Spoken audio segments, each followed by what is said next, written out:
All right, so we'll pick up where we left off. We were going through the history around Jesus' life, death, and resurrection. We went through a lot of what the Bible shows us, eyewitnesses in the Bible, the relationships between these eyewitnesses and how they kind of cross-reference, verify one another, how their stories and lives interconnect. And then I kind of introduced that this class we'd be moving on to extra biblical evidence being outside the Bible. So we're getting into more secular history and things that the Bible don't have, and some Christian stuff, but a lot of secular sources here, a lot of non-Christian sources.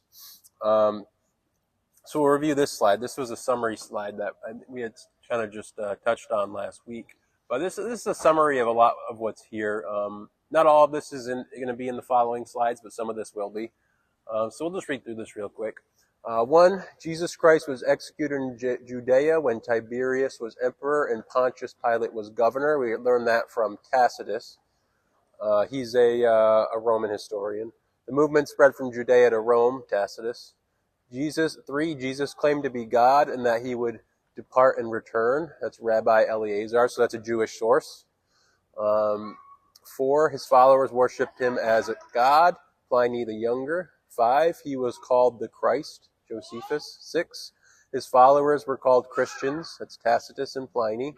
7, they were numerous in Bithynia and Rome, Tacitus and Pliny. 8, it was a worldwide movement, Rabbi Eleazar. 9, Christ's brother was James from Josephus. So we get kind of some of the information. This isn't even comprehensive. This isn't all of what's out there, but it's a nice summary of some of the stuff you see happening in the 1st and 2nd century. These are 1st century guys, really, or early 2nd century.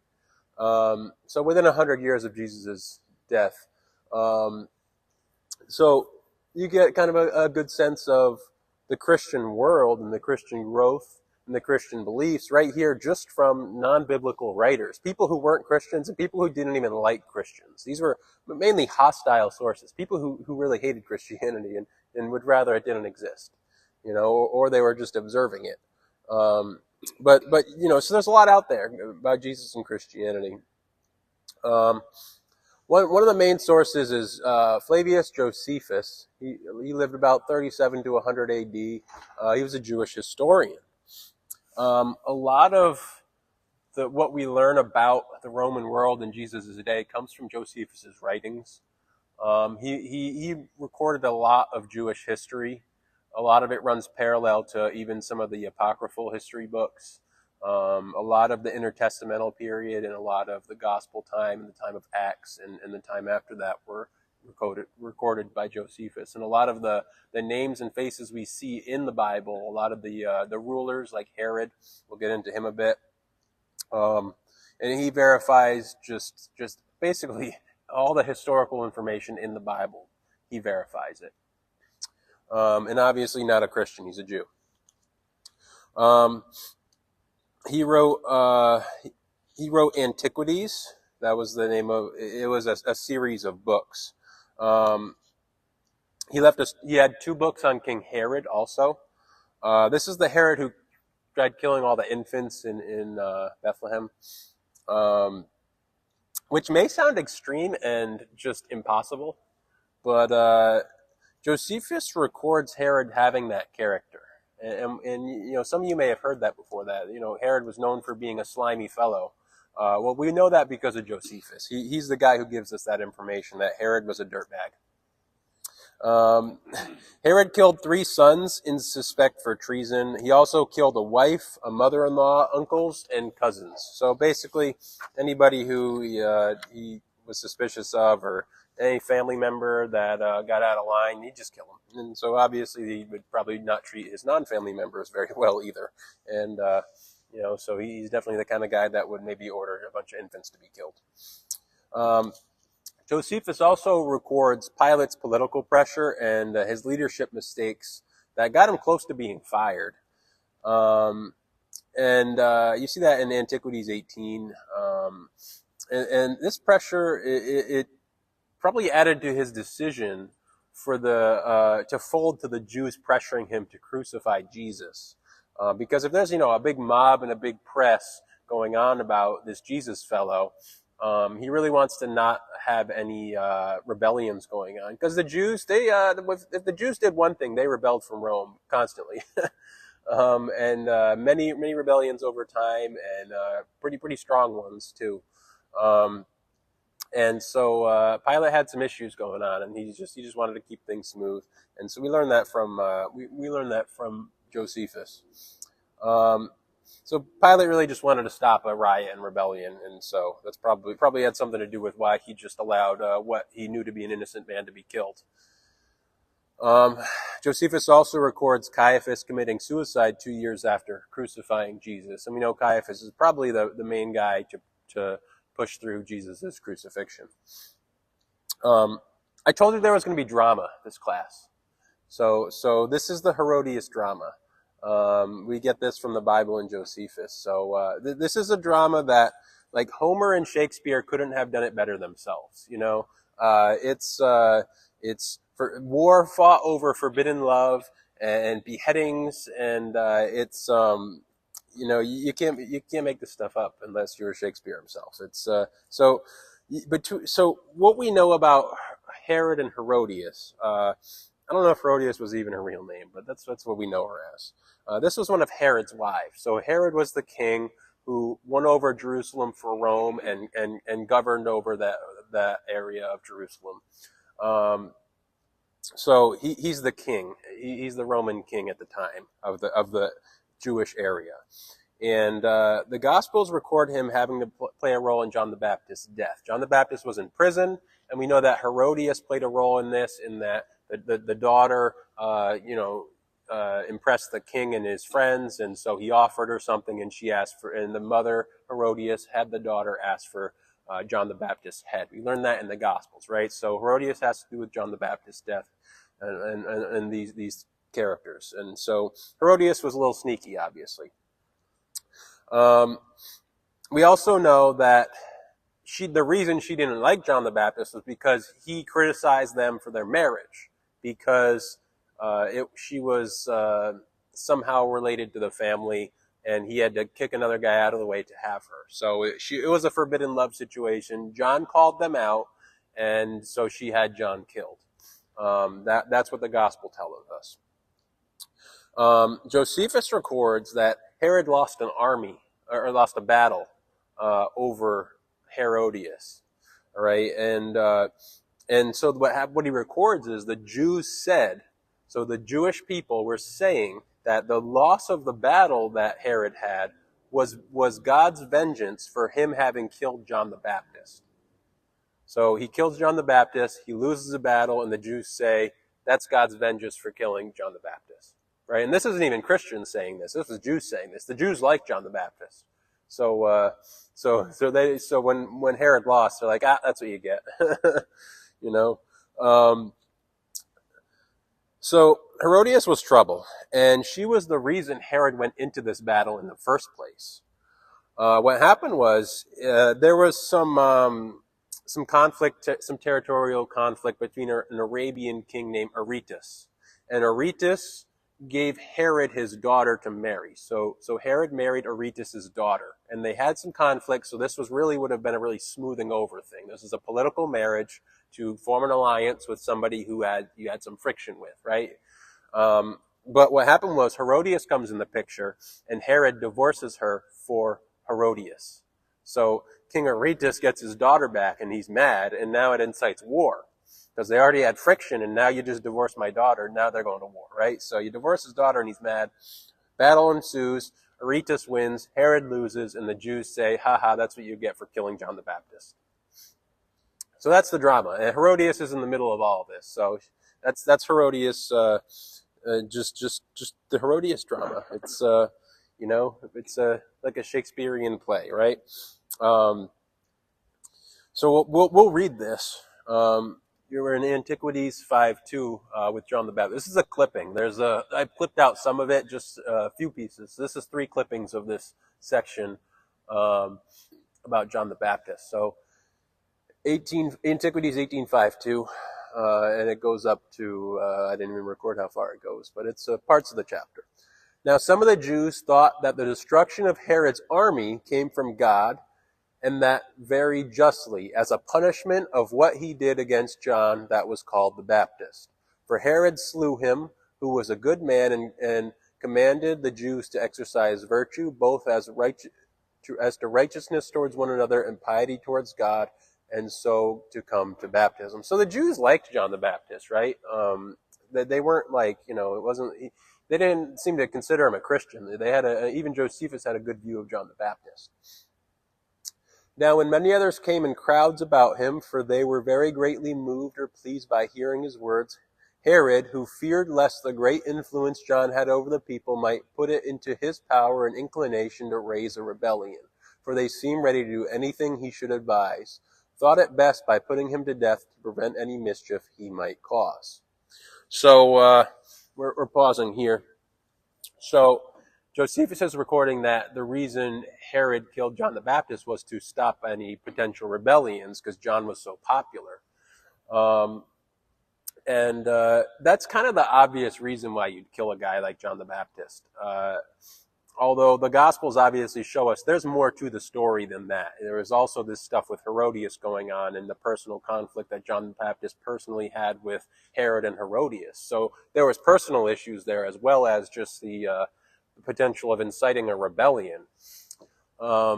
But, Josephus obviously doesn't have the inside story. He doesn't know these people personally the way that the Christians knew John the Baptist personally. So, the Christian source has some of the more detailed information. This is really more of a pretty obvious assumption, right? All right, picking up here. Accordingly, he was sent a prisoner out of Herod's suspicious temper so he's again saying Herod has a temper, right? So Josephus just constantly picks on Herod. And it's about how nasty of a guy he is, to Machaerus, the castle I before mentioned, and was there put to death. Now the Jews had an opinion that the destruction of his army was sent as a punishment upon Herod and a mark of God's displeasure with him. So that's the drama. That is the drama on Herod. Pretty cool stuff. Yeah, and you see also the Jewish spin on things of the low view of King Herod, the Roman king, right? They had a low view of Herod. Josephus he just slips in there. His suspicious temper. He's always gonna poke a little Jewish joust at the Roman ruler that they didn't respect and like, So you get that flavor with Josephus. You get that Jewish flavor of things, which is interesting to see. Historians today, I think, are just as biased. They're just as biased. I think today they try to cover it up a little better and try to be a little more professional. There are great historians who are unbiased, but there are also a lot of historians who are pretty biased. And so Josephus, you get some of that Jewish bias. I don't know if Herod was as bad as he makes him out to be, but well, he probably was, seeing what he did. But we definitely get that kind of idea from Josephus. He goes into James.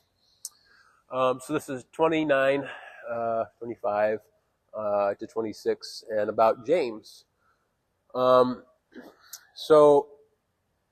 right, so I'll just give you the background first. You've got Ananus, who is the high priest. You got Festus, and then you got Festus died. We know Festus. He's in the book of Acts, right? Paul runs into him, right? When he was arrested, he runs into Festus. Had a pretty decent part of a chapter in there, I believe, towards the end of Acts. Albinus took over, and what happens is you're not supposed to kill people the Romans can kill people, but the Jews, not being the highest in government, could not appoint people to death. That's why Jesus needed to go through Pilate to be crucified. What we're going to see is how Ananus illegally killed James here. We're going to see an illegal murder of James here and how he went about doing it. More drama. But this younger Ananus, who, as we have told you already, took the high priesthood, was a bold man in his temper. All right, so another low view of a guy. And very insolent. He doesn't like Ananus. He was also of a sect of the Sadducees, right? He's a Sadducee, who are very rigid in judging offenders above all the rest of the Jews, as we have already observed. When therefore, the Jews didn't like the Sadducees. A lot of the Jews didn't like the Sadducees very much. because the Sadducees sided with Rome. So again, this is anti-Roman lingo. I mean, the Sadducees were Rome's pets. Okay, the Pharisees were anti-Rome, pro-Jewish. The Sadducees were Jews. They practiced the Torah, but not the other books. But they were Rome's pets, so they didn't like the Sadducees. So Ananus is scum in the Jewish eyes. So again, we get that Jewish flavor from Josephus. Verse 9. When therefore Ananus was of the disposition, he thought he had now a proper opportunity to exercise his authority. Festus was now dead, and Albinus was but upon the road. So the Roman rulers were out of the city, okay? So Ananus said, I'm going to do what I want when they're gone. Mom's out of the house, I'm going to party. So he assembled the Sanhedrin of judges and brought before them the brother of Jesus, who was called Christ, whose name was James, and some others, or of his companions. And when he had formed an accusation against them as breakers of the law, he delivered them to be stoned. So we have an illegal execution of James and some other Christians here, recorded by Josephus. And you get this very Jewish flavor from Josephus, as always. Pretty cool.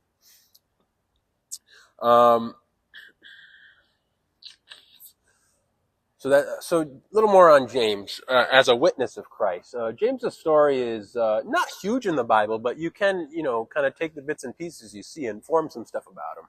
In John 7:5, you see, for not even his brothers were believing in him, right? And then in Mark 3, and when his family heard it, they went out to seize him, for they were saying he's out of his mind. So this is when Jesus was preaching in his hometown and saying stuff, I think stuff about bread and body and death and things about him being the Messiah and making references to the Messiah about himself. And so his own family and his own brothers are calling Jesus crazy and not believing in him, right? So we have this picture of James, one of the brothers, thinking Jesus is a madman. But Jesus' resurrection changes James's mind. James later died for his faith in Christ's resurrection. In Acts 1:14, so this is after the resurrection, all these with one accord were devoting themselves to prayer, together with the woman and Mary, the mother of Jesus, and his brothers. So here we have James. Then James is obviously the head of the Jerusalem Council later on, just a few chapters later. So here we have, after the resurrection, James's conversion from thinking Jesus was a madman to thinking Jesus was exactly who he says he is. The resurrection changed James's mind. And we have the record from Josephus of James, the brother of Christ, dying for his faith. Illegally. One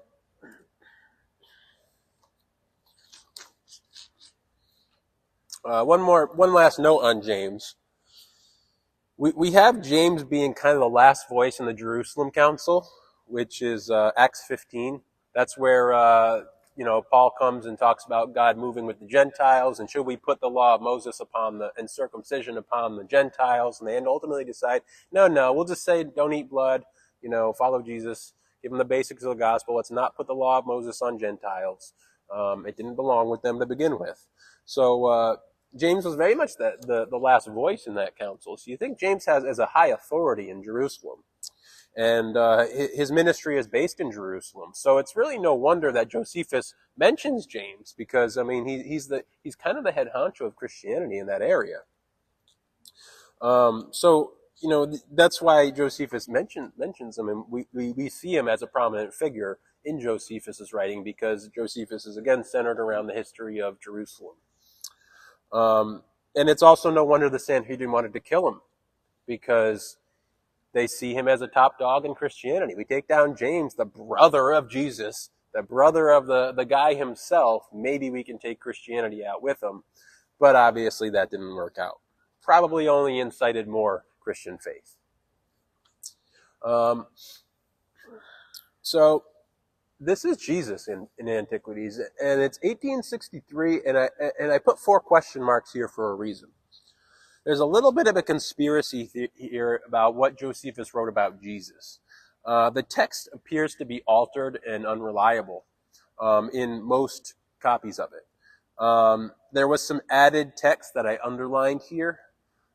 which makes it look unauthentic. But in 1972, a Jewish professor in Hebrew University actually found a manuscript line that is authentic looking, that doesn't have these additions in it. So somebody had added some stuff in here, probably a Christian, let's be real, probably a Christian had added something into this that, so I'll read you this version, which was the common version of the day, then I'll read you the authentic version that doesn't have the additions, and you'll tell the difference. This one appears like it was Christianed up. The other version appears like authentic Josephus as a skeptic Jew. So we'll read, this is the probably the altered version here. Now there was about this time Jesus a wise man, if it be lawful to call him a man, for he was a doer of wonderful works, a teacher of such men as receive the truth with pleasure.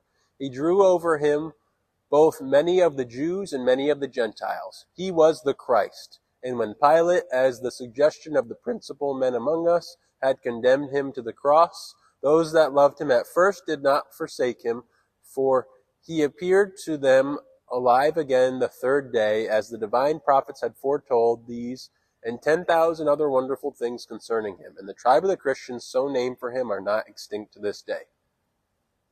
So here you have Josephus calling Jesus the Christ. Now Josephus was a skeptic Jew, non-Christian. Obviously if he's calling Jesus the Christ, Josephus would have been a Christian. And Josephus was not a Christian. So it's sketchy.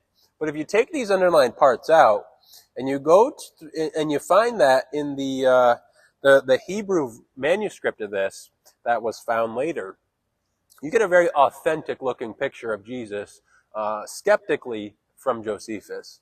And it reads like this.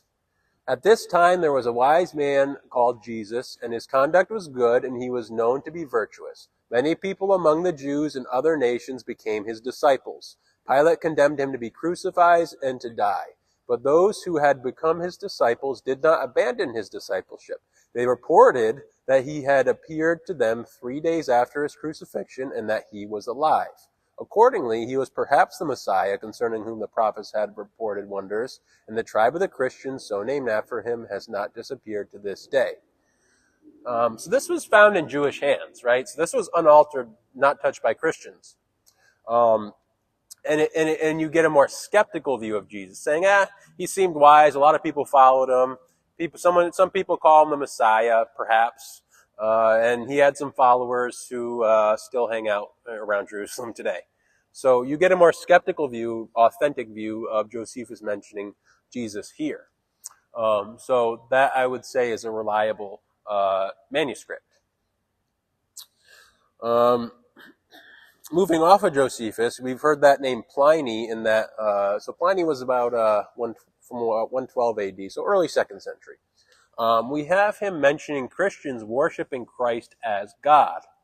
So if you ever run into a Jehovah's Witness, they're going to say that they didn't believe Jesus was God until the 400s AD when the Catholics made the Trinity doctrine, well, you can reference not even a non-Christian source right here in the early 2nd century. Less than 100 years after Jesus' death, we have non-Christians saying that Christians are worshiping Jesus as God. On top of that, we've got Christian sources calling him God 30 years before this even, or 20 years. I've got 90s AD. I've got Christian sources calling Jesus God. Guys like Clement and Ignatius, who we had seen earlier in these classes. So really cool snippet of history there, verifying Christian doctrine from an outside view. I mean, Pliny was I believe he was a lawyer, I want to say, and we recorded a bunch of stuff, had some history stuff. But I think he was a lawyer, I want to say. And he's called Pliny the Younger because his dad also recorded stuff. So you got Pliny Older and Pliny Younger. And I think they were lawyers or something, and they recorded a bunch of stuff. So that's a snippet there. Tacitus is pretty important. He was a Roman historian. So about the same time, he was also a senator. So he says, consequently, to get rid of the report, Nero. So he's trying to get rid of the report of Christ crucified. Nero fastened the guilt and inflicted the most exquisite tortures on a class hated for their abominations, called Christians by the populace. Christus, that's Christ, from whom the name had its origin, suffered the extreme penalty during the reign of Tiberius at the hands of one of our procurators, Pontius Pilate. And a most mischievous superstition, thus checked for the moment, again broke out not only in Judea, the first source of the evil, but even in Rome. So what is the mischievous superstition? Anyone? The resurrection. So here you have a hostile source saying that Christ's resurrection is a mischievous superstition, but he's verifying that Jesus was there and he was crucified by Pilate, and that Christianity grew out of there. And then also Nero being pretty nasty towards the Christians.